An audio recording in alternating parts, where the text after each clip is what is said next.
Hello，Hello，那么这里是惯例的来听一下财报2021年第一季度特斯拉的财报，也是刚刚开始看啊，市场反响好像没什么特别的，反正我过一下大概，然后说一下大概自己的印象吧。在开始之前呢，大概说一下过去一段时间大概的印象吧，就不说细节啊。大概的印象来说的话，本来来说的话，对第一季度财报一般来说是相对来说比较悲观的。去年第一季度也特别惨，这是一方面来说的话，但去年和前年的第一年的都有一些特殊的情况，导致第一季度就出题的惨，所以有点是把第一季度的预期给压下去了。尤其平时来说的话，第一季度算是淡季嘛，所以一般来说销量怎么着的都会差一点，因为是冬季嘛。本来汽车销量一向都是特斯拉淡季，是特别明显的。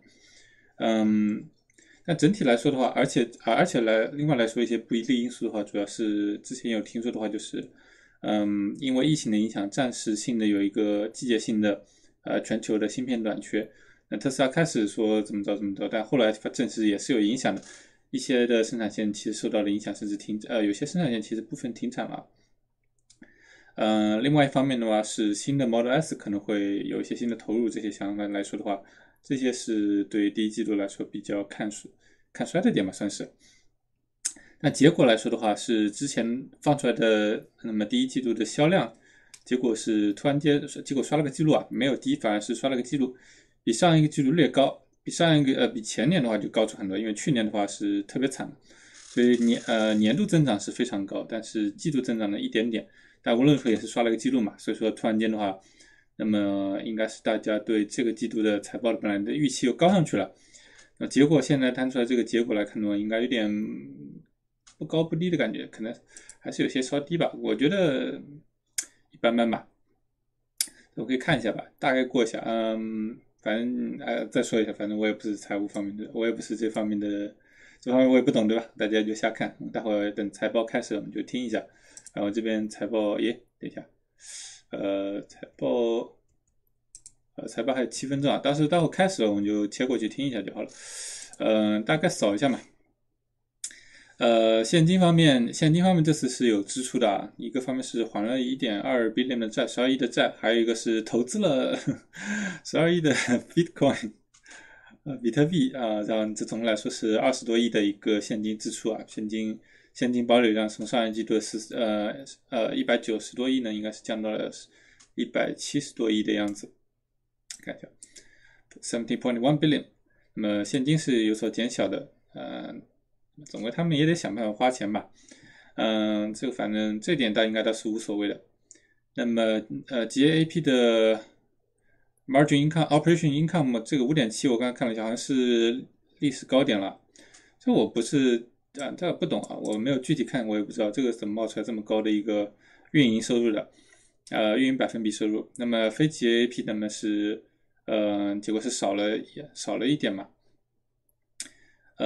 应该是有那个 stock compensate，就是说股权补偿，还有其他一些东西这里有因素啊，所以说是有一个这个区别。那么 stock compensate 总共的花销呢是615 million，这个是怎么算到这两个里面？我不是还是有点不懂啊，但反正就是点一下嘛。Model 3持续是全球销量最好的，Model Y 增长中，那么刷记录的产量和销量，对，这个就是这个季度的最大亮点了。就这个季度是突破一般人预期的，拿到了销量和产量的记录。其他其实并不是特别多啊，反正就说这个季度是淡季，怎么依然是刷到最高的记录？这里说是以前的时候的回顾3年以前，他们的平均每辆车的成本是87,000，就84000的样子。现在每辆车的生产成本到4万不到，这个其实呢，这个说法有点问题啊。就是它以前主要是生产 Model S 和 Model X，它现在主要生产 Model 3和 Model Y，而且主要是这个季度的话，Model X 和 Model S 的生产量是0，对吧？它的生产线还是没有搞清楚，所以其实这个说法是有点是捡便宜的说法，不能太在意。这个还算好吧，就是 Model 3它的就是上一辆车很多都是汽油车，所以说他们都在完成他们使命嘛。然后这里是觉得 Model Y 应该是Model Y 可能是以后也能做到像 Model 3那么出色。还有一句比较重点是一句话，那么最早的 Model S 的交货将不久将来开始，简单来说还没有交货。这个是大家另外一个第一季度算是比较失望，或者说是今年到说不算特别好的消息，就是这个，就 Model S 和新的 Model S 的话，还有 Model X。应该是刷新之后应该是期待值比较高，但结果他们生产线搞得并不怎么样，所以还没有第一季度他们账面上的生产量呢是0，估计是就说他们从生产线上下来的没有吧，但是原型机应该是有不少，但是不能算是量产。然后交货当然也没有开始，本来来说的话是希望3月份开始，结果这个是有大幅的延迟了，可能要拖到5月份都不一定，这是让人比较失望点。另外可能比较让人担心的就是柏林的工厂的进度其实也比预想的要慢啊，估计最早生产可能要到9月份才能开始吧。所以我总体觉得特斯拉可能在接下来的几个月这下一个季度没什么爆点，不会出什么大新闻，这样有什么特别的事情也肯定要等到9月份或者说最后一个季度才可能有些什么特别的有质的变化吧。感觉基本上可能会是一段没什么比较无聊的时间。那么这边是明细，可以看的是，你看虽然说季度是销量是刷季度，但是它总体的营收是下降的，因为这个季度是没有那个 Model S 和 Model X， 它是上个季度全部清库存清掉了，利润倒是蛮高的。那么这个应该是 Model S 和 Model X，Model 3和 Model Y 是。主要是 Model Y 的可能是流水线成熟化了，可能是，具体也不是特别清楚。那么这个5.7的营收算是比上个季度高的，但也没有到最高。看，非 GAAP 的收入好像是刷了个记录啊。那么最后这个是大家比较关注的，对吧？就是每股营收，那么是按照 GAAP 是 0.39， 那么非 GAAP 是 0.93， 这个好像是比华尔街预报要高一点的，我看得成比较高的预报好像是 0.8 左右吧，当然这是凭印象讲，但只有比预报高一点点的话，其实也不是其实是误差范围内的，无所谓。所以就感觉整体给我感觉是波澜不惊吧，没什么特别大不了的。现金终于下去了，那现金主要是投资刚才也说了，投资和还债。那么收入、利率、现金还都要选3分钟。那么生产量，那产量这里可以提一下呢，这个是这个季度的 highlight 嘛，这个季度就这个算是比较惊喜的，微微的突破了上个季度的产量啊，拿到了记录。那么销量是高出不少，销量比上季度高出不少，所以这点其实可能也是对这个季度是有折扣的吧，就说是你看，就说是产量不对，销量是比产量高，那么这个其实对说错了，这个是对利润是有帮助的。所以整体来看的话，这季度即使有多出4千辆车，那么这个感觉还是一般般吧，这是表现。但他们反正还是在做 Model S 和 Model X 的生产线更新。这里感觉有什么特别值得一提的吗？柏林工厂这个有点慢了呀。总体来说，他说还是 on track 嘛 ，for late 2021， 但是实际上的话，本来是希望它年中开始生产的，现在是要推到年末了。那么真正产量上来的话，可能到明年，所以柏林工厂其实比预想的慢。他们开始，其实我也是这样觉得的。当时柏林工厂要吸取上次上海工厂的教训，然后做的比上海工厂快，那这是想得美啊！中国速度还是有道理。他们在德国还是有很多不顺的地方的，不是像中国那样给他大开绿灯各种事情。德国有它的复杂性嘛，有各方角逐，也有骚扰的，也有他们自己没搞好的事情啊，就是有几次施工延工之类的事情。现在那么现在他们的量产的有一些文件批复呢，也是在磨蹭啊，所以可能这个不是特别顺，它反而是那个什么，反而是那个德克萨斯的工厂，说不定进度还是比较快。德州那个工厂可能反而是，当然也要到明年了，看吧，说不定两个工厂差不多接近时候上线了，那明年会比较好。那么 FSD 的话，感觉已经是公布出来很久了，虽然一直在提高，但感觉是一个还缺一个治病吧，那看吧。这个东西也是沉睡的野兽啊。这个最大不确定因素啊，就是这个 FSD 什么时候成为一个有显著影响的东西。猫是已经从袋子里出来了，但是还没有变成怪物。我看看。然后能源方面可以看一下，大概是，有点上来的，但是太阳能屋顶的话还是还算是慢慢爬吧，但还不是尽如人意的快啊。这个也是一个沉睡的野兽啊。能源部门是希望他们真的搞好，这个也蛮重要的，而且，但最近好像凭印象讲的话，好像是有一些很奇怪的价格调整啊，好像是太阳能屋顶的价格是有个非常巨大的升高，然后好像整合了一部分能源墙，好像是有一部分和太阳能屋顶绑定销售了，搞不清楚。然后能源墙的价格是一直在涨，没有便宜过，也是好卖，但是这种总的来说，他们的任务还是要把这个事情搞得便宜一点，然后把这个量搞上去。它这方面生产还是有点让位于那个车的感觉。能源不知道什么时候才能好好搞，估计还是等新的电池。还有就是太阳能屋顶估计安装方面是瓶颈，等到时候我可以听一听吧，这个肯定也是每次都会问的，关于能源方面的。然后接下来就是些图片。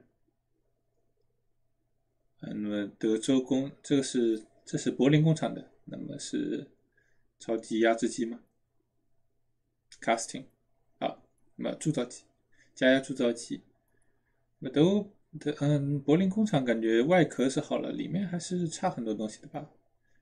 好吧，已经好吧，其实进度还是比我想象的好一点。看来是一些比较重型的机械已经到位了。那么这是德州工厂，这个估计要到明年了。德州工厂，德国工厂内部已经开始搞了吗？它什么鬼啊？它是里外同时搞吗？外壳还没建好，它里面就搞起来了，这个有点浪啊。这是德州工厂没有搞好的外壳部分，这个有点浪的，它那个外壳没搞好，里面开始搞起来，是什么鬼？那么是新的电卡的新的电卡，不是新的吗？还是旧的？不对，这是旧版的，新版的好像外观上是有点不一样的。那么应该是有一些新版的那个电卡的模型，也是原型机出来了。它今年估计年底可能会开始生产，但量可能会比较少，可能每个月几十台这样的。这一些明细感兴趣的可以看一些截屏看一下。我的话也懂得不多，反正就过一下。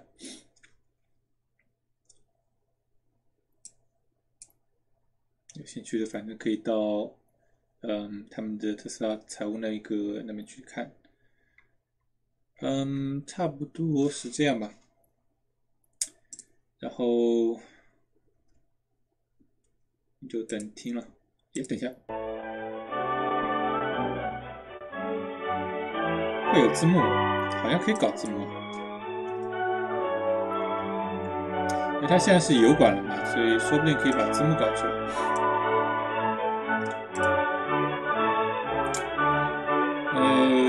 想一下这次直播的形式怎么搞？把股价放在这里。那么问题方面，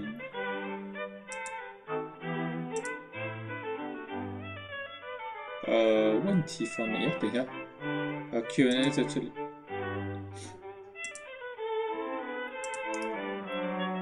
能看到吧？稍微放大一点。Model 3 became the best-selling mid-sized premium sedan in the world. In fact, I should say the best-selling luxury sedan of any kind in the world. The BMW 3 Series was for the longest time the best-selling premium sedan. It's been exceeded by the Tesla Model 3. And this is only 3.5 years into production and with just 2 factories. For Model 3 to be outselling its combustion engine competitors, I think is quite remarkable. In the past couple of quarters, we delivered roughly 250,000 Model 3s, so which translates to an annualized rate of 500,000 per year. When it comes to Model Y, we think Model Y will be the best-selling car or vehicle of any kind in the world, and probably next year. So I'm not 100% certain next year, but I think it's quite likely. I'd say more likely than not that in 2022, Model Y is the best-selling car or truck of any kind in the world. Then, with regard to full self-driving beta continues to make great progress. This is definitely one of the hardest technical problems that exists, that's maybe ever existed. And really, in order to solve it, we basically need to solve a pretty significant part of artificial intelligence, specifically real-world artificial intelligence.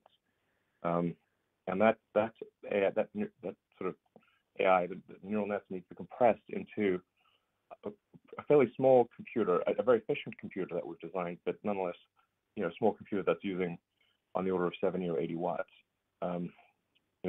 So this is, I think, a much harder problem than if you were to use, say, 10,000 computers in a server room or something like that. This has got to fit into a smallish brain. And this, I think, with the elimination of radar, we're finally getting rid of one of the last crutches. Radar was really it was making up for some of the shortfalls of vision, but this is not good. You actually just need vision to work, and when vision works, it works better than the best human. It's like having 8 cameras. It's like having eyes in the back of your head, the sides of your head, and 3 eyes at different focal distances looking forward. This is, and processing it at a speed that is superhuman. There's no question in my mind that with a pure vision solution, we can make a car that is dramatically safer than the average person. So, but it is a hard problem because we are actually solving something quite fundamental about artificial intelligence. We basically have to solve real-world vision AI, and we are. So, and key to solving this is also having just a massive data set. So, just having well over 1 million cars on the road that are collecting data from very sort of corner case rare situations. Sort of like so many weird things in the world, like a truck carrying a truck, or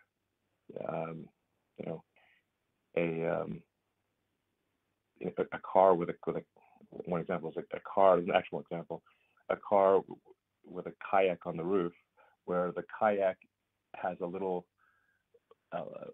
weight dangling from the front of the kayak in front of the car, and yet the car must ignore this and just look at the road. So it's really quite tricky, but I am highly confident that we will get this done. So yes, this quarter, and I think we'll continue to see that a little bit in Q2 and Q3. So Q1 had some of the most difficult supply chain challenges that we've ever experienced in the life of Tesla. Insane difficulties with supply chain, with parts over the whole range of parts. Obviously, people have heard about the chip shortage. This is a huge problem. But then, in addition to that, for example, we had quite a bit of difficulty scaling drive unit production in China because we were unable to get critical engineers there because of COVID quarantine restrictions. So, which meant that Tesla worldwide was dependent on drive units made at our factory in Nevada, Nevada. So that was a very challenging situation. I think we're mostly out of that particular problem. But those are just two of many challenges. So the teams really done an incredible job of dealing with really severe supply chain shortages. So let's see, with respect to the Model S and X, there were more challenges than expected in developing the Plaid Model S, or what's called the Palladium program, which is the new version of Model S and X, which has a revised interior and a new battery pack and new drive units and new internal electronics, and has, for example, a PlayStation 5 level infotainment system. There's just a lot of issues encountered. Ensuring that the new factory was super safe was quite hard because we're packing more energy in a smaller space. So it took quite a bit of development to ensure that the battery of the new SX is safe. And we're trying to get all the details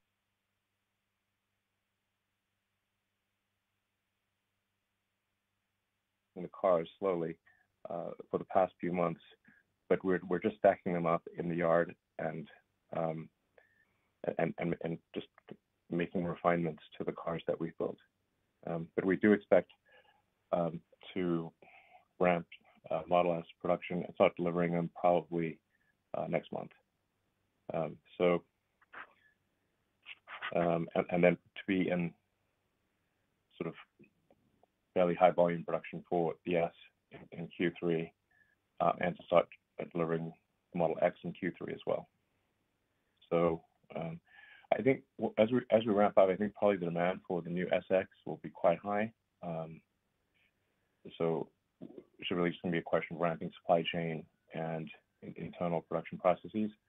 So probably we're going to aim to produce over 2,000 SX per week. Perhaps, if we get lucky, upwards of 2,400 or 2,500.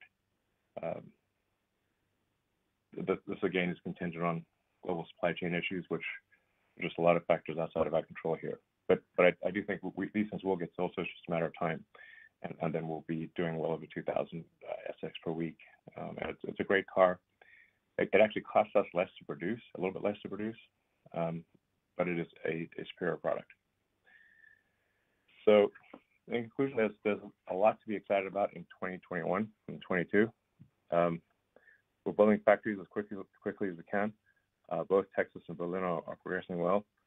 We expect to have initial limited production from those factories this year, and volume production from Texas and Berlin next year. At the same time, we're continuing to ramp production of Model Y in Fremont and Shanghai. In the background, we're continuing development work on the Semi, Cybertruck, the Roadster, and other products. Thanks to everyone at Tesla who made this year a huge success. Now on to questions. Thank you very much. We have some remarks from Zachary Kirkhorn as well. Okay. Yeah, thanks, Martin. Thanks, Elon. So congratulations to the Tesla team on breaking multiple records in the first quarter of 21, as Elon had mentioned, which is typically the most difficult of the year for many reasons. To summarize the quarter, I think it's best understood by three key items. First, we successfully launched and began the ramp of Model Y in Shanghai, achieving positive gross margin in the first quarter of production and receiving a great reception from the market.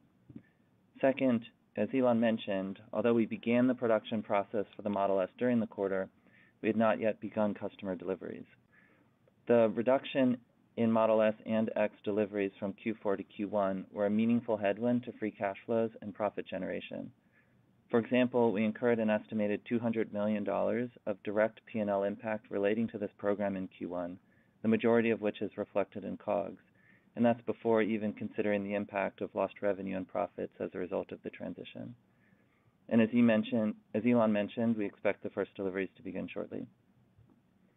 Third, as we continue to work through the instability of the global supply chain, particularly around semiconductors and port capacities, while the Tesla team, in partnership with our suppliers, did tremendous work keeping our factories running, we did experience high expedite costs in the quarter, and they were also higher than they were in Q4, with some minor interruptions to production over the course of the quarter. But we believe that this landscape is improving, but it does remain difficult and it's an evolving situation.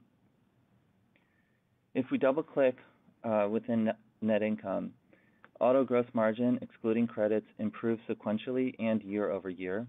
This is in spite of the cost mentions for S and X and expedites and a reduction in global ASPs, as our cost structure as a company is reducing at an even faster pace.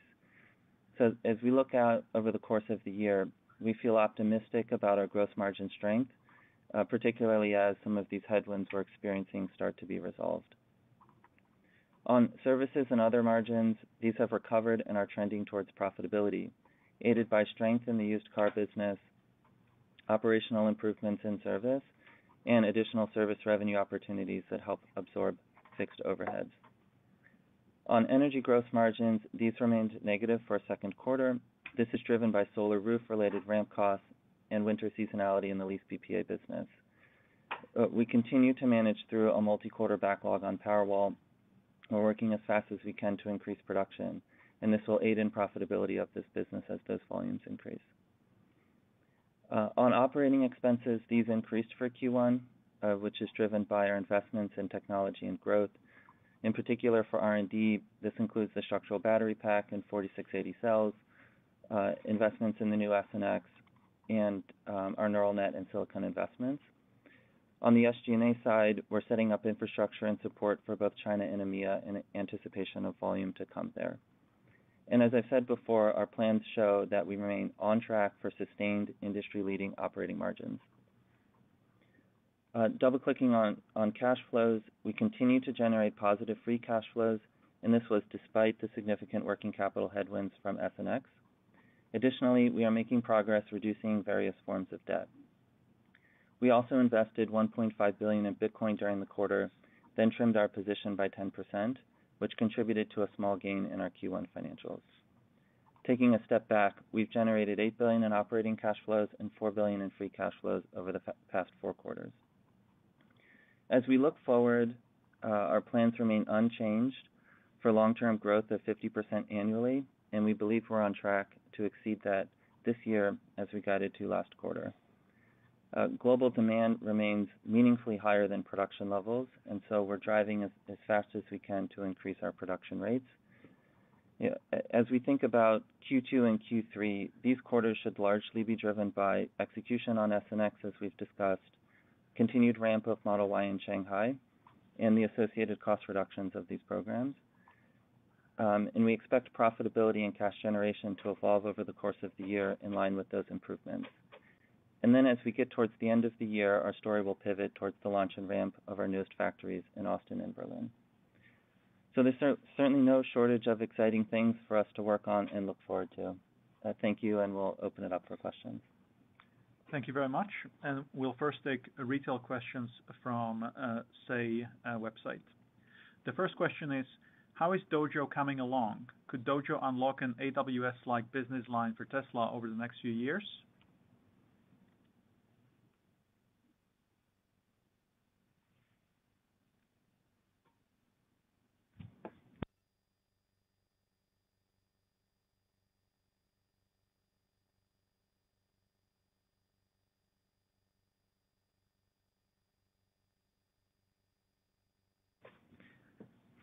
Yeah, I'll jump in here.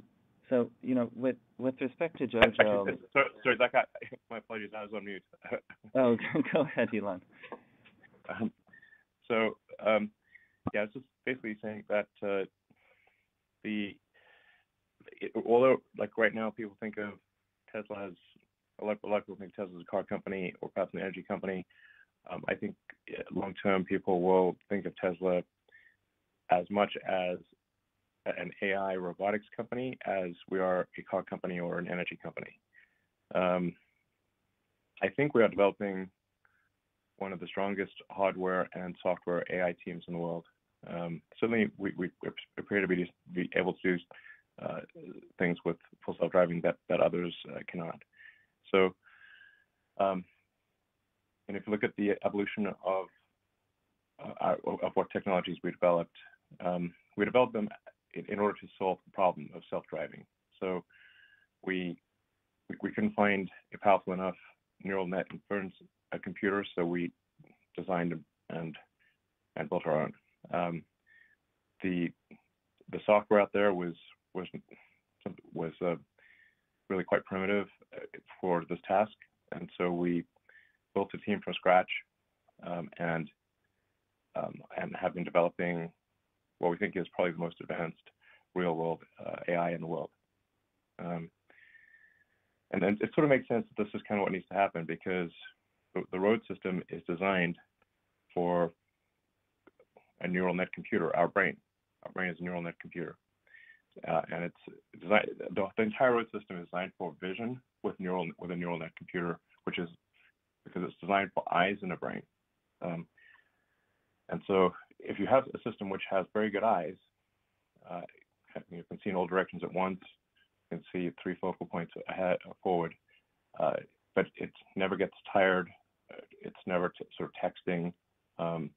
It has redundancy, and its reaction time is superhuman. Then it seems pretty obvious that such a system would achieve an extremely high level of safety, far in excess of the average person.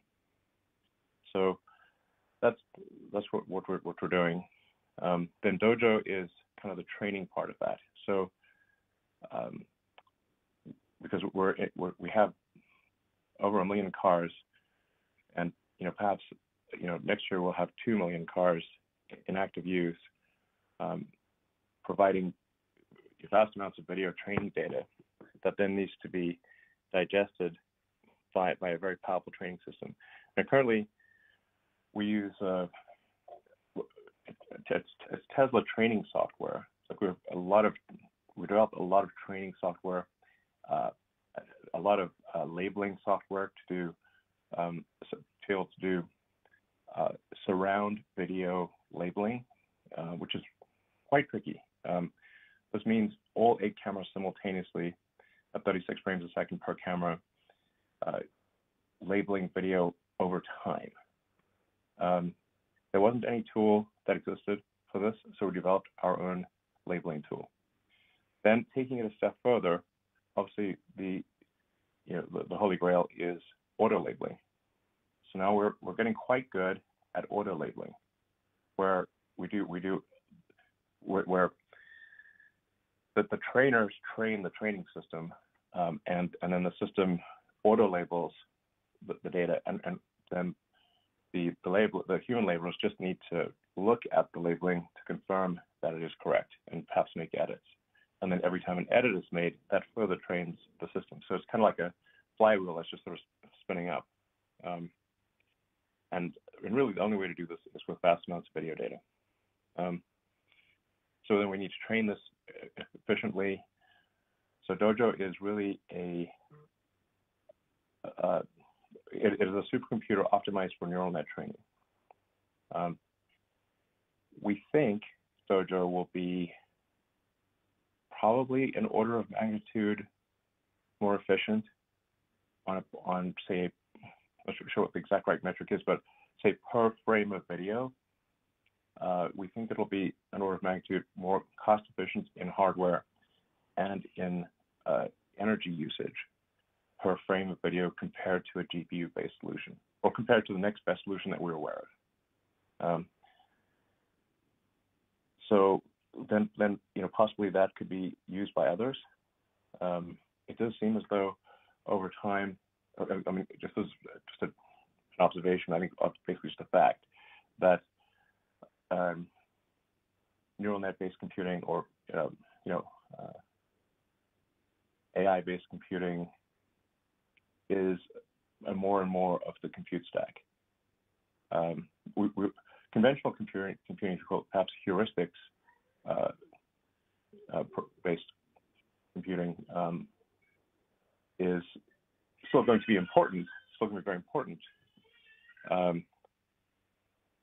but it will become, but neural net will become a bigger and bigger portion of compute.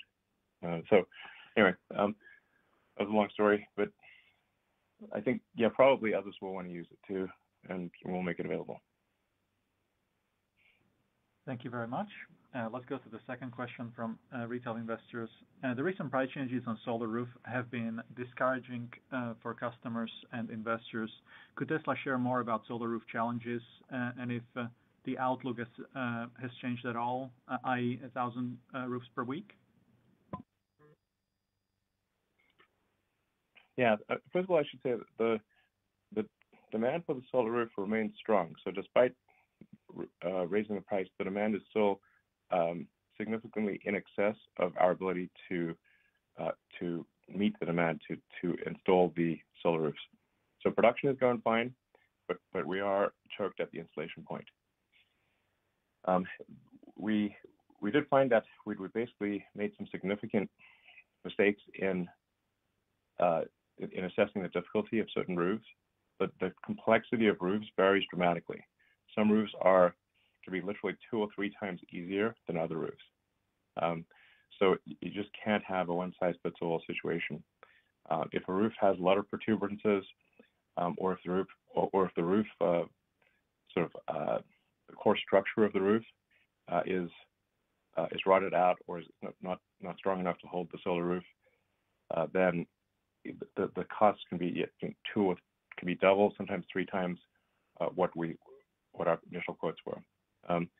So in those cases, what we've obviously offered to do is to refund customers their deposit, but what we cannot do is go and just lose a massive amount of money. We just got to provide a refund of the deposit. But perhaps what is I think most important about the solar roof situation, which I tweeted about this past week, is that we're shifting the whole sort of solar situation, so the solar Powerwall, basically solar plus battery situation, to there's only one product, basically, or there's only one configuration. Every house, we will not sell a house solar without a Powerwall. That solar could either be solar retrofit, with conventional panels put on a roof, or it can be the Tesla solar glass roof. But in all cases, it will have the Powerwall 2. Technically, it's actually Powerwall 2 Plus, if you will. The Plus refers to a higher peak power capability. So basically, all Powerwalls made since roughly November of last year have a lot more peak power capability than the specification on the website. They have about twice the power capability, roughly. It depends on how you count power, but about twice the peak power, and about arguably twice the steady state power of the specification on the website. The energy is the same, but the power is roughly double. And all installations will have the Powerwall, and the difficulty of the installation will dramatically increase, or the difficulty of the installation will be much less. It'll be much easier because the power from the solar glass roof, or the solar panels will only ever go directly into the Powerwall. And the Powerwall will only ever go between the utility mains, between the utility and the main power panel of the house, which means you never need to touch the main circuit breakers of the house. You never need to touch the house circuit breakers. Effectively, almost every house therefore looks the same electrically, instead of being a unique work of art and requiring exceptional ability to rewire the main panel. So this is extremely important for scalability. It's the only way to do it, really. And this also means that every solar Powerwall installation, that the house or apartment, whatever the case may be, will be its own utility. And so even if all the lights go out in the neighborhood, you will still have power. So that gives people energy security. And we can also, in working with the utilities, use the Powerwalls to stabilize the overall grid. So let's say that there's like there was in Texas, there was a peak power demand, and that peak power demand, because the grid lacked the ability to buffer the power, they had to shut down power. There's no power storage, no good form of power storage. However, with a whole bunch of Powerwalls at houses, we can actually buffer the power. So if the grid needs more power, we can actually then, with the consent obviously of the homeowner and in partnership with the utility, we can then actually release power onto the grid to take care of peak power demands. So effectively, the Powerwalls can operate as a giant distributed utility. This is profound. I'm not sure how many people will actually understand this, but this is extremely profound and necessary, because we are headed towards a world where, as we were just talking about earlier, where people are moving towards electric vehicles. This will mean that the power needs at homes and businesses will increase significantly. There will need to be a bunch more electricity coming somewhere. In fact, if you go full renewable electricity, we need about 3 times as much electricity as we currently have. So these are rough numbers, but you roughly need twice as much electricity if all transport goes electric, and then you need 3 times as much electricity if all heating goes electric. So basically, this is a prosperous future, I think, both for Tesla and for the utilities. Because, and in fact, I think this will be very, if this is not done, the utilities will fail to serve their customers. They won't be able to do it.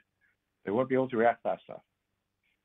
And we're going to see more and more of what we see in California and Texas, of people seeing brownouts and blackouts, and the utilities not being able to respond because there's a massive change going on with the transition to electric transport, and we're seeing more extreme weather events.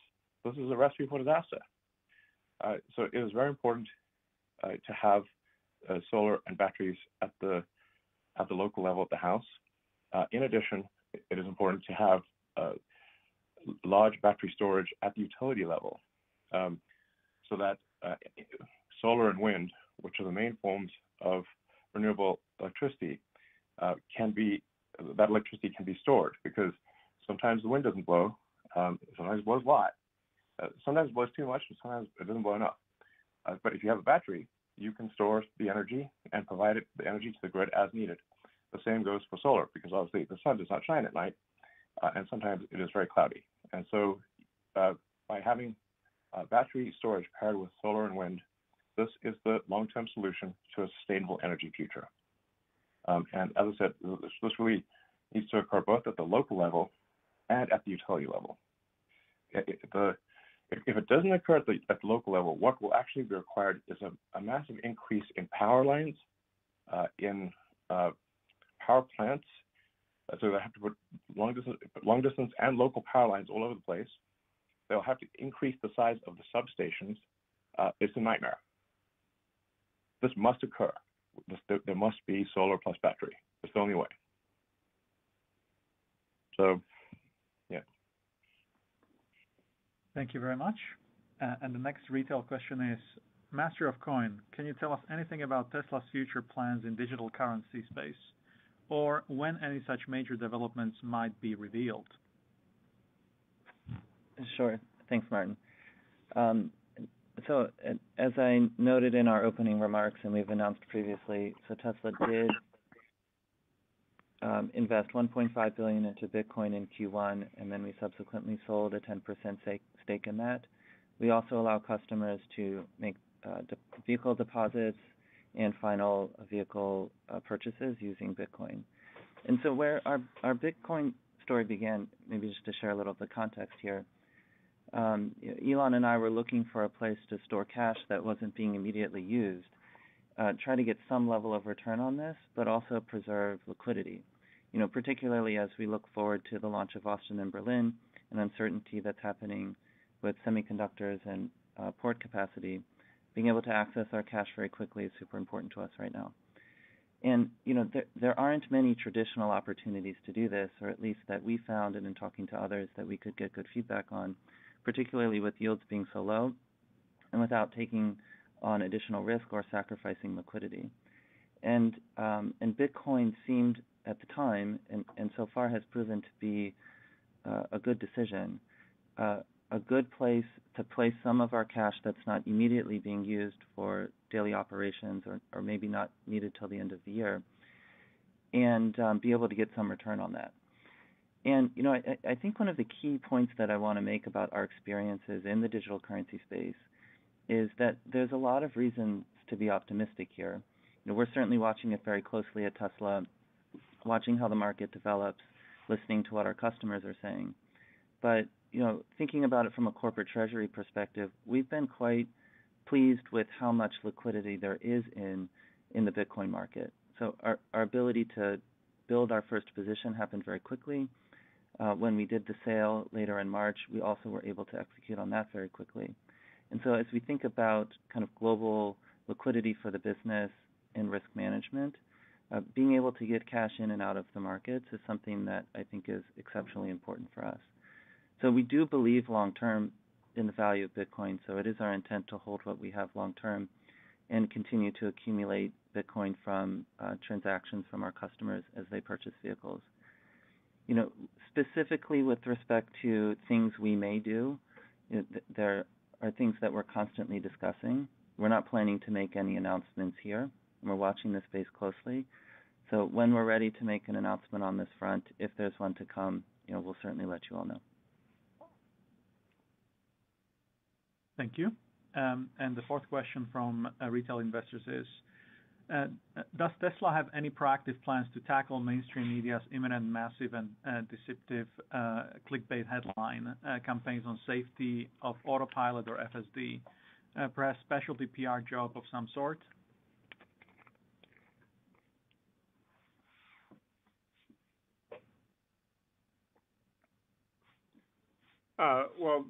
I'll take this one, guys. From the safety side, I continue to say as Elon, that safety is driving point and all. Go ahead, Elon. I know. I think please go ahead. I think it's special with just going through the facts of the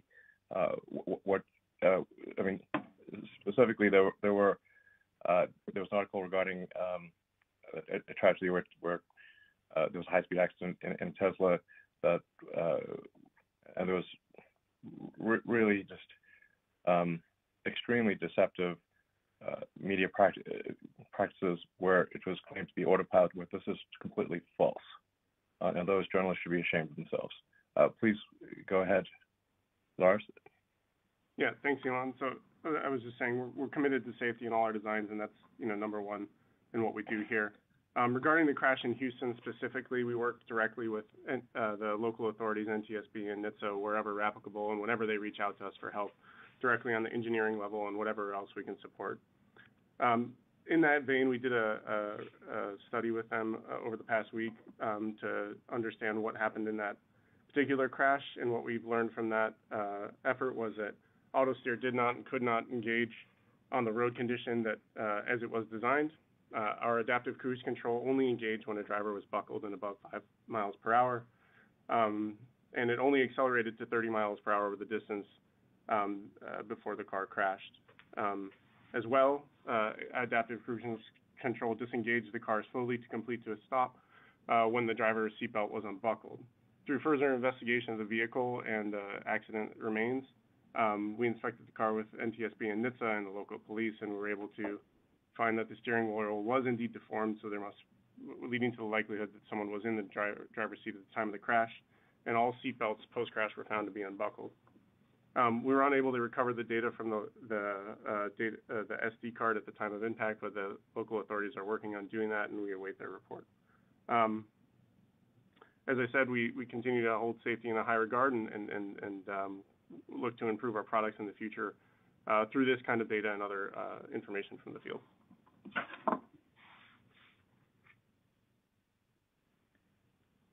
Okay, thank you very much. Let's go to the next question from institutional investors. The first question is, proponents of alternative grid storage technologies claim that lithium-ion is unsuited for long-term storage at scale due to vampire drain. Could 4680 cells address this limitation? Is the limitation even relevant for charging the energy equation? Yeah, just let me jump in on the vampire drain. That's definitely not the issue. A good lithium-ion cell self-discharges less than 0.001% of its energy per day. So this vampire drain is maybe a non-sequitur. No. Yeah. As mythical as vampires. Yeah. Yeah, I think the challenge with seasonal storage is your value proposition drops from hundreds of useful full cycles per year to less than maybe 10 or maybe even less than 5 cycles per year.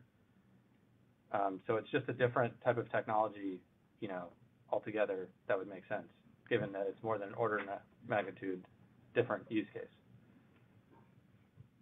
Yeah. I mean, we've got a long way to go before we're dealing with seasonal technology issues. But certainly a way to deal with seasonal technology would be to have wind and solar growing on the side of more southerly latitudes, but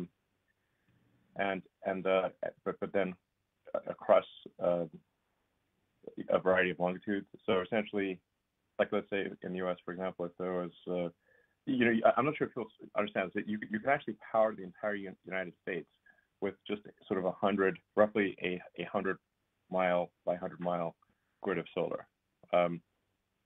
Sometimes people don't quite understand, like, well, how much solar is needed to power the United States? Almost nothing of the United States required to power the United States, and this is true of almost any country in the world.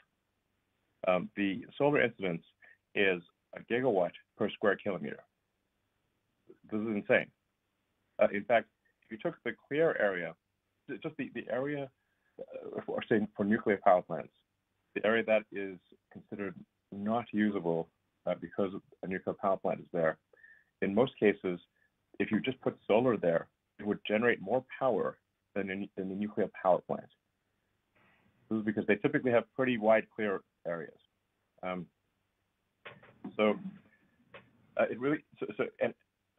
If you have, say, 25% efficient solar panels, and then those are 80% efficient in how they're laid out, you're going to do about 200 megawatts per square kilometer. Therefore, 5 square kilometers is a gigawatt, which might be a typical sort of power plant. It's really not much area at all, and a lot of places can have wind and solar in the same place. So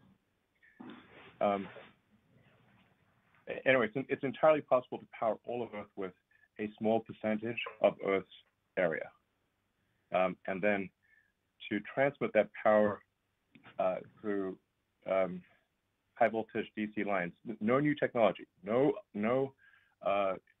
You don't need room temperature superconductors. This is also another myth. Room temperature superconductors, almost irrelevant in my opinion, almost irrelevant. Low cost, long distance power lines using copper or aluminum, or very important. So heating is I squared R. So that's current squared times resistance. So as you increase voltage, you can drop the current dramatically and drop the heating dramatically to the point where it is of minor relevance. Like maybe you lose 5 to 7% with a high voltage DC power line, something like that. So I want to be clear, no physics is necessary, no new materials is necessary. We just need to scale this thing up. We have the technologies exist today to solve renewable energy. And sometimes people say, well, why don't we do it? That's because the energy basis of the Earth is gigantic, super mega insanely gigantic. So you can't just go and do a zillion terawatts overnight. You've got to build the production capacity for the cells, for the battery cells, for the solar cells. You've got to put that into vehicles. You've got to put that into stationary storage packs. You've got to put that into solar panels and solar glass roofs, and you've got to deploy all this thing, all this stuff. But it is certainly the case that we can accelerate this, and we should try to accelerate it.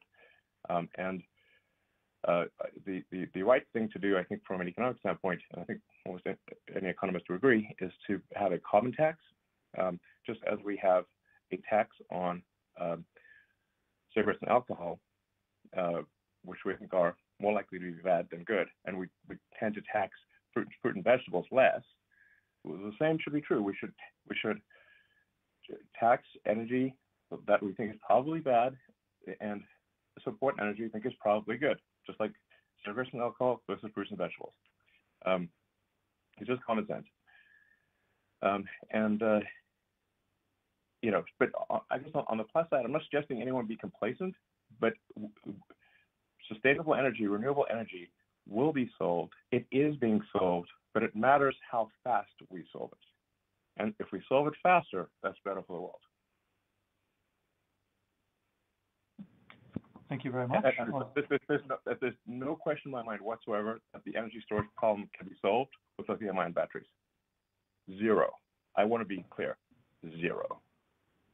I think the bias will tend to be towards iron-based lithium-ion cells. When people say lithium-ion, people think lithium must be a big constituent of the cells. It's more like 1 to 2% of the cell is lithium. The main part of the cell is the cathode. The main mass and cost in the cell is the cathode. For high energy cells, like for example, what we use in most Teslas have nickel-based lithium-ion cells, which have higher energy density, longer range than iron-based cells. However, for stationary storage, the energy density is not as important because it's just sitting on the ground. And so I think the vast majority of stationary storage will be iron-based lithium-ion cells with an iron phosphate cathode technically. But I think the phosphate part is unnecessary. It's really just iron or nickel. Unnecessary in the terminology. Just think of it as iron and nickel. And there's an insane amount of iron in the world, more iron than we could possibly use, and there's also more lithium than we could possibly use. Basically, there is no shortage of anything whatsoever in iron phosphate lithium-ion cells. Thank you very much. Let's go to the next question from institutional investors, which is, you've suggested that between a 5x to 10x improvement is achievable in the automotive production versus the first Model 3 line on the first principles physics analysis. Where does Berlin sit relative to that limit? Oh, I think we're still quite far away from it. I mean, the thing to bear in mind with production is, for those who've never done production, they just don't understand how insanely hard production is.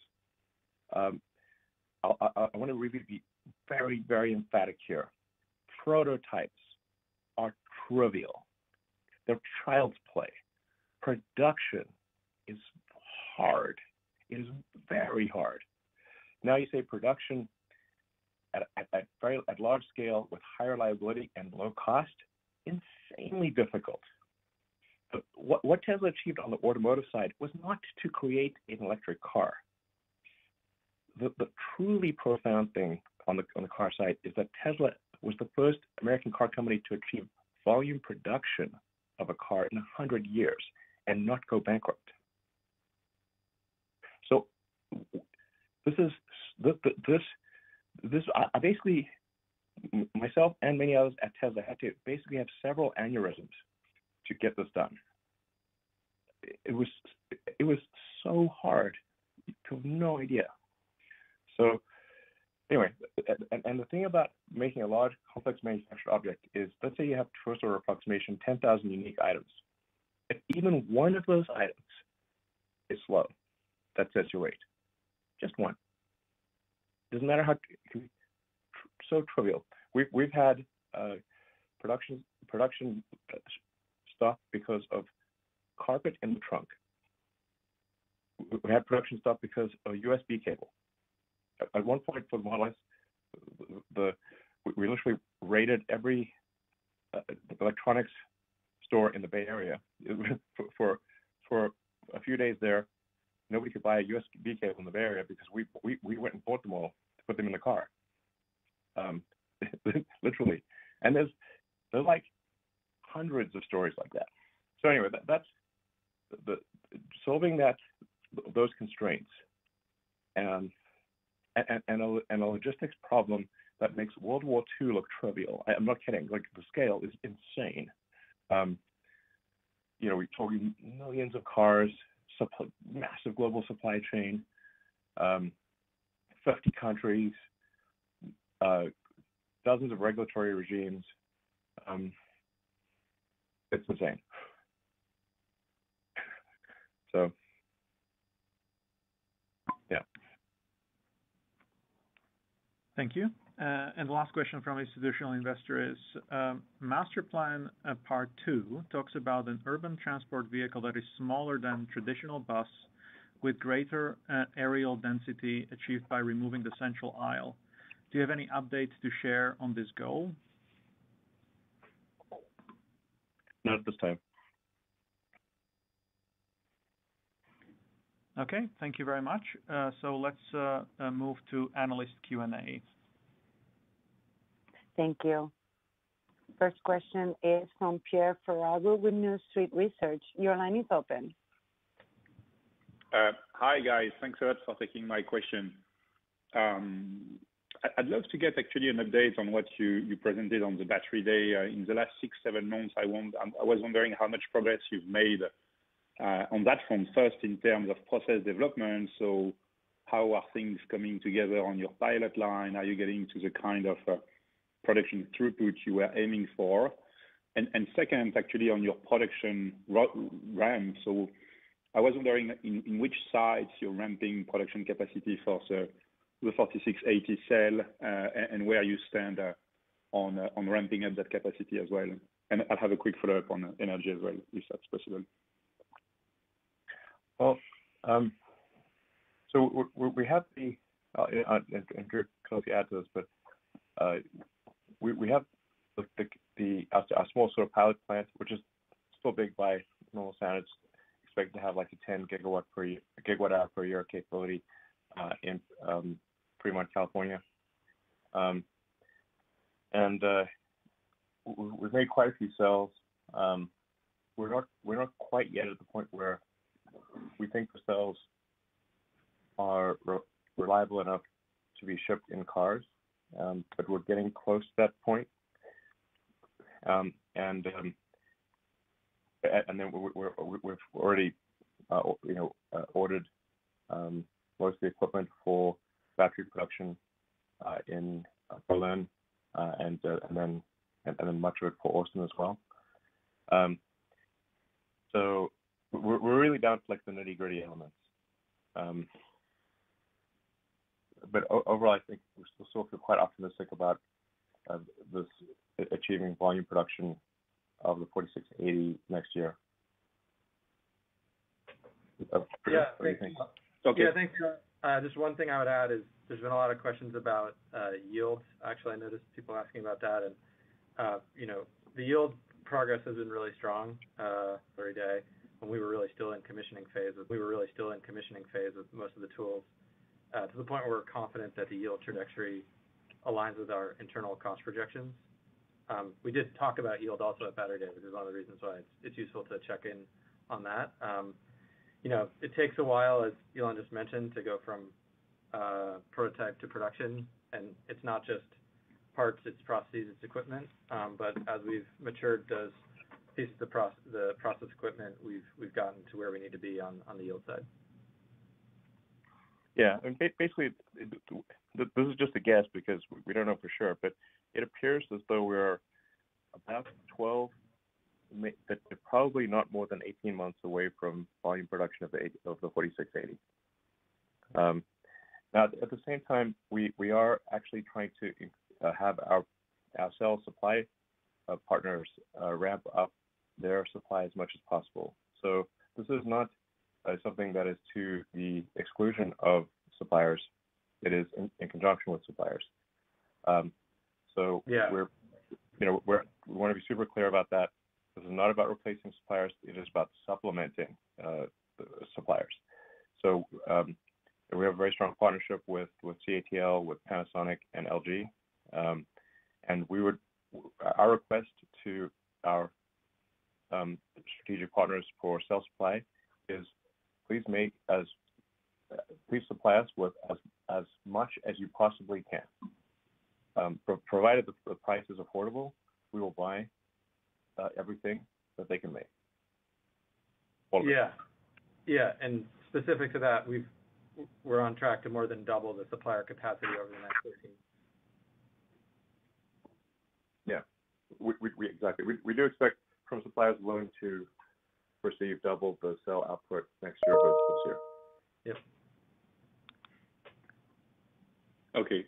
And I had a quick follow-up on maybe Zach for you on your energy business. So I understand like the negative gross margin with solar roof RAM, but I was wondering, what do gross margin look like there when you look at the storage business, and what's your ambition in terms of gross margin in that business? As I guess it's going to grow in the mix in coming years. So it's important for long-term modeling. Yeah, we're seeing a lot of. We're aiming for comparable margins in storage as in vehicle, but it is important to bear in mind that vehicle is more mature than storage. So we already are at good margins with the Powerwall, but some additional work is needed for the Megapack to achieve good margins. Yeah, Drew, what do you think? Thank you. Yeah, sorry, just jumping in, Elon. Absolutely agree. Yeah, Powerwall is mature. We've been producing Powerwall 2 for 3 years now, and we're at good margins there. But Megapack has more room to go to achieve our targets. So we have a clear runway for improving the cost per the megawatt hour of the Megapack. Absolutely, yes, we do. Thank you. Let's go to the next question, please. From Rod Lackey with Wolfe Research, please go ahead. Hi, everybody. I was hoping maybe just first you could talk a little bit about how you're thinking about the rollout of version 9 of FSD and the transition to the subscription model. It sounds like some of this is about to roll out next month. I'm not sure if that's the subscription model, but maybe you could just spend a little time talking about how impactful you expect that to be.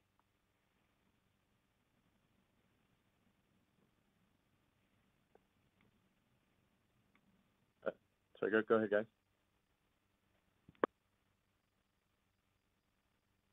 Yeah, we're working on getting FSD subscription out.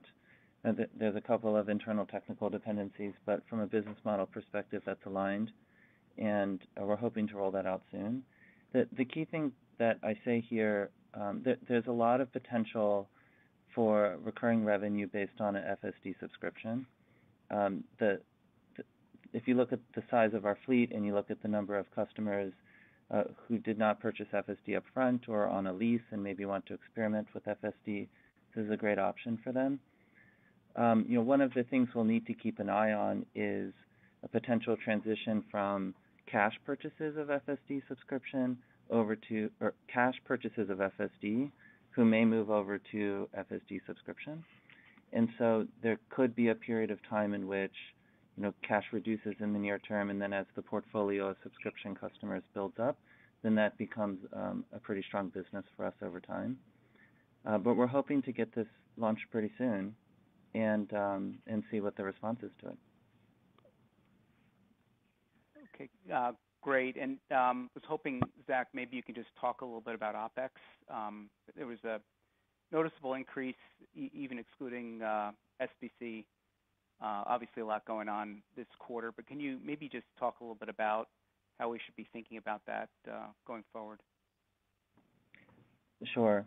On the R&D side, what we're seeing, as I mentioned in my opening remarks, is kind of a convergence of a series of programs that are happening.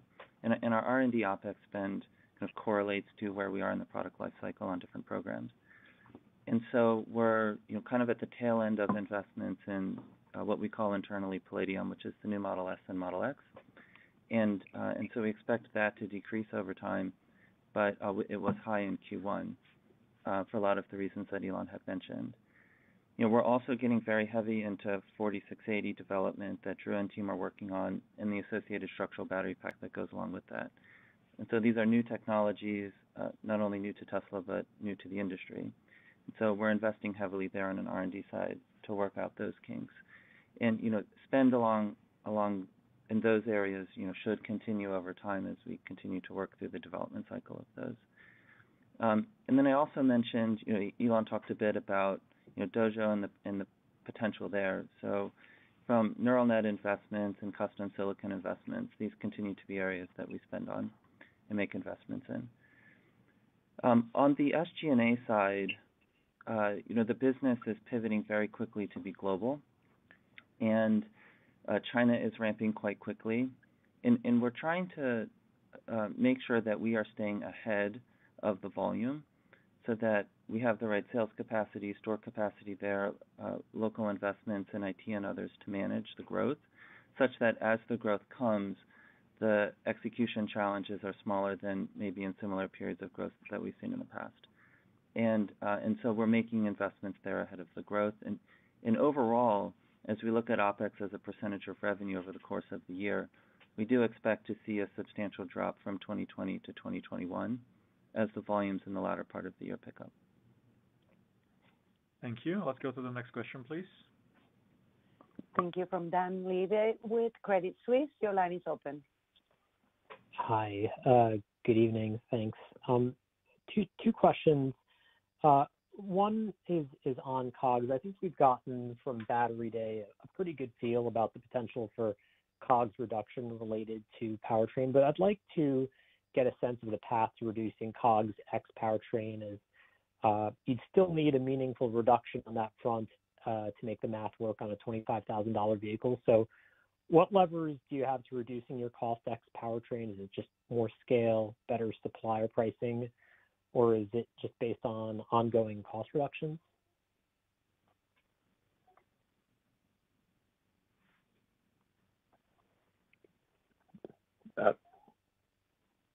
Sure. I think all of the above.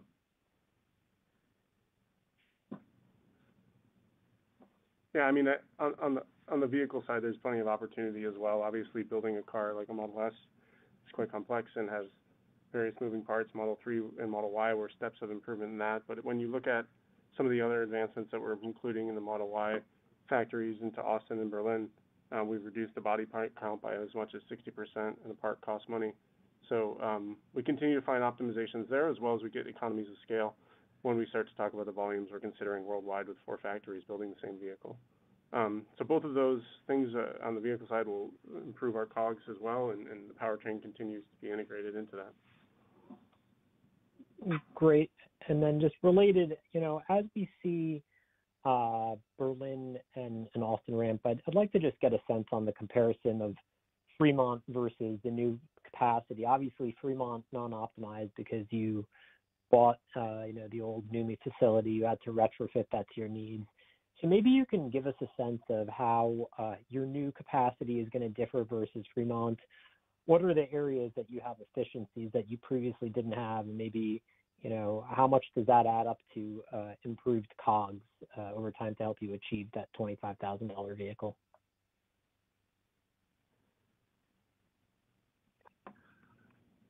Yeah, I don't think we don't want to talk too much about future product development.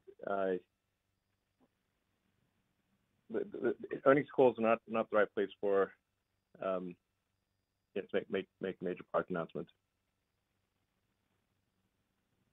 So yeah, we'll get there, but we'll talk about it later. All right. Thank you very much. Unfortunately, this is all the time we have for today. Thank you very much for dialing in and for listening, and we'll speak to you again in about 3 months. Thank you. Thanks, everyone. This concludes today's conference call. Thank you for participating. You may now disconnect.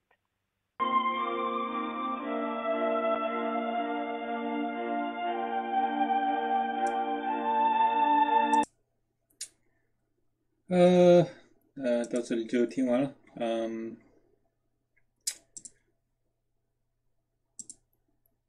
把字体调小一点。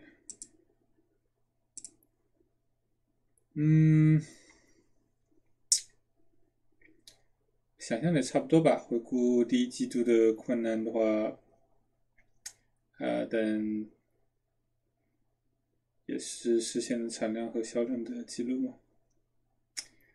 这里也和差不多吧，这和我之前说的也差不多，就是新的 Model S 和 Model X 新工厂之类的，这些都是今年本来是算是特斯拉比较大的一些新发展嘛。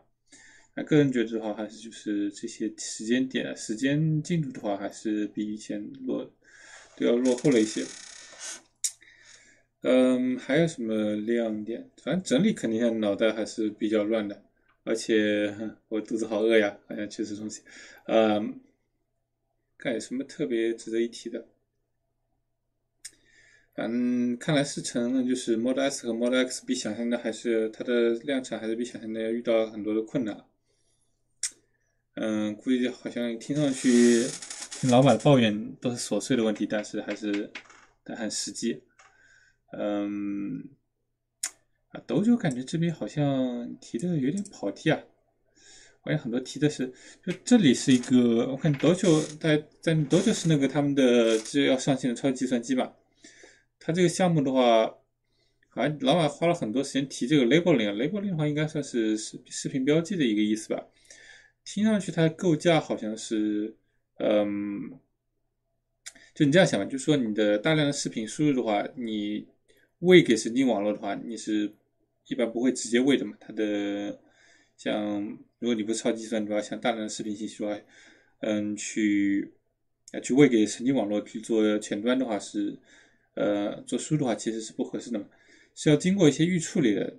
处理的话，术语上好像应该算是 featuring 吧，但是可能在这个特征下的话，那么这个 featuring 当中的其中一个步骤是这个 labeling， 这是我大概的一个理解吧。那么也算是说是你可以理解为像是一种数据的预压缩，或者说把更直接的视频信号是经过一个初步的整理，然后再喂给神经网络，然后呢再相当于通过一个函数之后输出你的决策，对吧？所以这个部分可能说是等于是说一个预处理的工作，可能是要集中放在超计算机里做这个学习，然后优化这个部分，可能是这样的一个意思吗？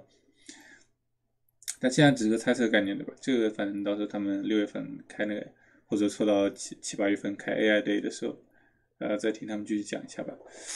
应该也不是一个特别重要的。那么他问这个问题的时候，可能是希望这边什么爆料，这个斗酒会不会这个项目会带来一个质变之类的？我的猜测是，可能这算是其中的一个问题，但未必会有一个质变吧。我个人感觉啊，但这只是感觉而已，不好说。那么太阳能屋顶这个听下来的这个涨价的问题是他们之前是naive了是吧？就是他之前可能想他的定价可能太天真了，所以这个时候他们有点这个听下来是有点反悔的意思啊。所以有些屋顶价格会很高啊，然后就把涨价了。所以以后有些屋顶那你先涨价对吧？结果做下来不是特别困难，再退钱给你。这种承诺其实是有点问题的。怎么说呢？从客户角度来讲啊，这种承诺听上去就很虚了。感觉这个其实算是一个 setback 吧，算是一个挫折。我感觉这个在太阳能屋顶的开发里面，这个算是这次的涨价绝对不是应该不是一个好事。那么说明它自己的策略不是有缺陷啊。这时候虽然说这个能保证它的业务不赔钱吧，反正需求也是强。从商业角度来讲没什么太大问题。当然个人角度来讲的话，或者说从全局角度来讲，我们是希望太阳能的这个对整体太阳能的发展和包括特斯拉在能源这块的长期的量上的增长来想的话，这个肯定是算是一个挫折吧，算是一个有点倒退的意味。我觉得不是一个特别好的事情。但反正这就是现状，看来太阳能屋顶这个东西还不是很顺啊，看看以后怎么样吧。但目前阶段看上去还是有些不顺的。然后我们这边讲了很多太阳能和电池，就它现在很多好像是听下来我不是很记得它具体的报道了，也可以有兴趣的可以查一下。好像现在是你去订太阳能屋顶的时候，可能能源墙可能是绑定销售的。老板说了很多，就说能源储存的从个体上和从电网全局观上的必要性，这些我都理解，但是消费这种角度来讲的话，有点强买强卖的意味，这种感觉不是很舒服啊。我觉得他们这个销售方式可能还是有待商榷吧。数字货币这看起来好像就是个投资而已。但是他们之前是允许他们用比特币去购车嘛，但后来看起来好像那个流程是非常反啊，就是反正是没什么实际价值，好像被人评论是这样。那现在看起来他是回答复来看的话，也就是比特币大概来说主要是一个投资吧而已。那么这个是比较重要的一期吧，就最近其实国内的最近的特斯拉的什么说舆论风口浪尖，说白了是没有什么史料的，就是真的是一群人瞎起哄啊。就说呢，现在感觉提特斯拉国内的话就是刹车失灵，但是其实你一起真正的有史料的刹车失灵的内容都没有。那特斯拉确实是会有问题的，包括你去好好研究问题的话，那么他也去反馈做问题的找问题去改进，这是本来是可以成为良性循环的。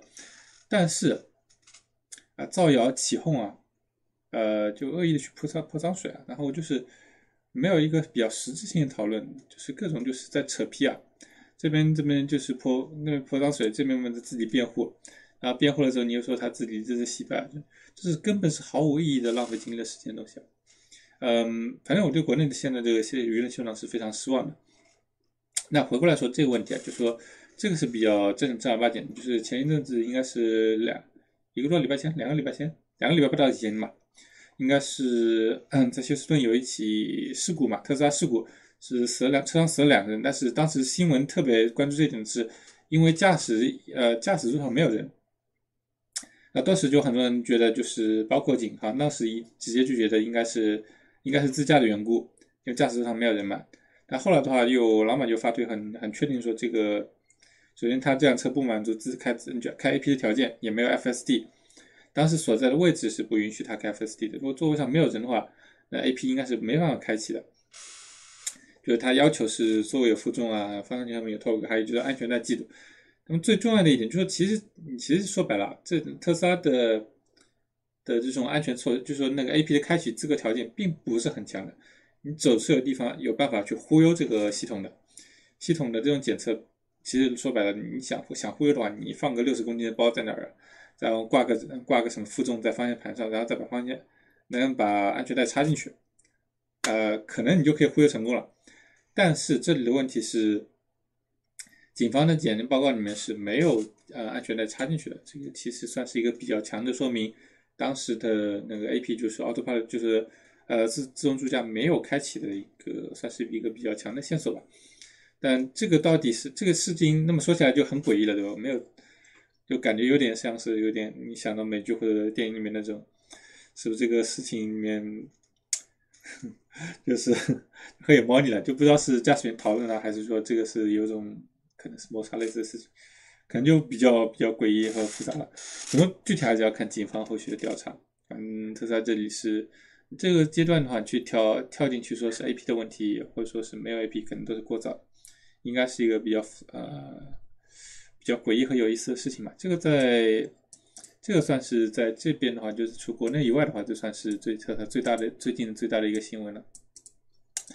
这里提一下。这边没什么太大的内容，我们可以跳。这里也算是另外一个个人印象比较深的。好像听下来说的，特斯拉对电池的可靠性还是有点不放心啊，不知道是它量产上容易出问题，还是说他们好像听上是量产上可能会出某些问题，但涉及到可靠性，他们现在还不想把这些电池放到车里面去，所以这个可能4680的电池可能也很难说是进展顺利，可能说不定这里会有意外的延迟啊。但现在这个阶段讲的话，可能还是都是有些过早，后续看吧。研发技术这个没什么的问题。那这里差不多就是这次财报主要内容了。我感觉总体上来说的话，算平平淡淡吧。这季度其实算是比较意外的亮眼了，已经说，因为这个季度本身来说是比较差的一个季度嘛。然后做到这样的话，其实有些惊艳的地方。那整体来说，今年就是特斯拉就是整体的路线发展上来讲的话，我感觉，这点发展感觉更多是一些，长期来说肯定是还不错的，反正特斯拉路线图和长期一直都是比较看好的，但现在看出来有些感觉就是从时间线角度来讲，好像面临了不少方面的意外的延迟啊，这是可能。让人觉得有些不舒服的地方，但反正解决好之后的话，总归还是不是他们的问题，特斯拉一直是会有这种延期的问题吧。如果能解决好的话，应该也不是什么大问题。然后看吧。今年我感觉就是说可能会是有一些本来以为指望它更早出来的东西，像是 SX， 还有就是德州工厂不是说那个柏林工厂之类的上线，电卡的上线，还有就自驾的一些项目的话，还有电池这几个项目可能都会有一定程度上的延迟，都有可能，但是不好说。那这里可能是让人比较不舒服的一些事情。但怎么说呢？后续观察吧。希望今年顺利吧。那最后提一下，这是不是还要提一下国内的这个事情？就我也不是很想多说啊，一个是现在国内的舆论特别差，还有一个就是这事情还有很多不明了的地方。从我看下来的话，所谓的电池不是刹车的问题啊，还是自动加速问题，说白了这些问题，像自动加速这种问题，在国外的话，其实多年以来就已经见怪不怪，几十起的报道。每次有正儿八经的调查之后的话，所有的问题，所有的所谓声称自动加速的问题，说白了基本上就是踩了油门、踩了电门的问题。这个从来就没有什么意外。那么国内现在销量大趋之后，这部分增长，这本所谓的宣称的自动加速增长，这其实是大体上是意料之中的事情啊，这也是合理的。但是主要不合理的是最近这波舆论吧，那舆论实在是太乱了。怎么说呢？我就说这方面你要整理好思路才能讲这方面的东西。那整体上还是有不少的失望吧，就整体是对国内这个舆论环境的话，虽然怎么说呢，不明真相的人总是大多数的，起哄的人也大多数的，这些其实是本来就是所谓公众就这么回事嘛。但是在这个事情上还是有点失望的感觉，就是本来说狼来了的现代版变成了反正就是谎话说的人多了，可能就变成真实的东西了。即使像所谓的刹车失灵这个事情，没有任何一个到目前为止没有任何一起的有实料的一个事件吧。但是硬是被人说成了这么一种印象和一种标签，就感觉还是蛮失望的吧。那大概反正这方面的话有机会再聊吧。这题总体来说的话就是录一个财报，那么那就下个季度再见吧。这个财报就录到这里，好，各位拜拜。